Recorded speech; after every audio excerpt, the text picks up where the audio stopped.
Sir हमारे clinic पे बहुत सारे पेशेंट ऐसे आते हैं जो खासकर हेयर्स के लिए पूछते हैं कि क्या परहेज करना चाहिए, कैसे डाइट लेना चाहिए कि हेयर की ग्रोथ अच्छी रहे।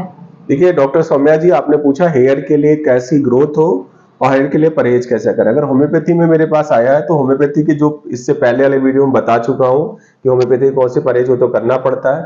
हेयर आपका प्रोटीन मटेरियल होता है और प्रोटीन मटेरियल होने में आपको good diet of protein maintain रखना है।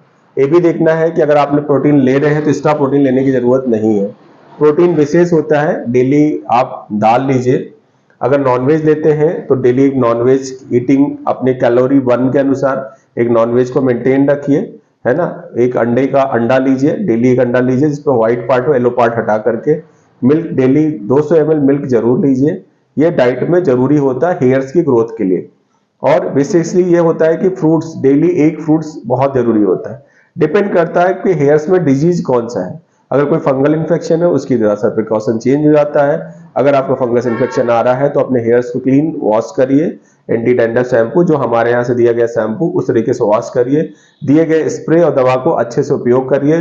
फंगल इन्फेक्शन को ठीक से रिमूव करने के लिए लगातार मेडिसिन देनी होती है, नहीं तो फंगस जा नहीं पाता है।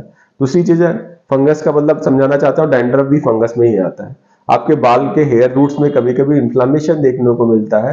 इन्फ्लामेशन मतलब कि बाल हेयर रूट्स में इन्फेक्शन होने की वजह से पुल डाउन बाले जड़ के साथ उखड़ने लगते हैं, तो इसको ध्यान रखना है।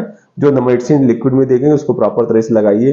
अगर ऑयल नहीं बताएगा तो किसी प्रकार का ऑयल ना लगाएं, इसका विशेष ध्यान रखें। और जो शैम्पू देते हैं प्रॉपर उस शैम्पू का उपयोग करें एक्सटर्नल। और दवा जो बताई गई वो सही समय पर दवा खाएंगे तो आपको बालों का ग्रोथ और बालों की अच्छी हेल्थ हो जाती है। Thank you. ठीक है, थैंक यू सर।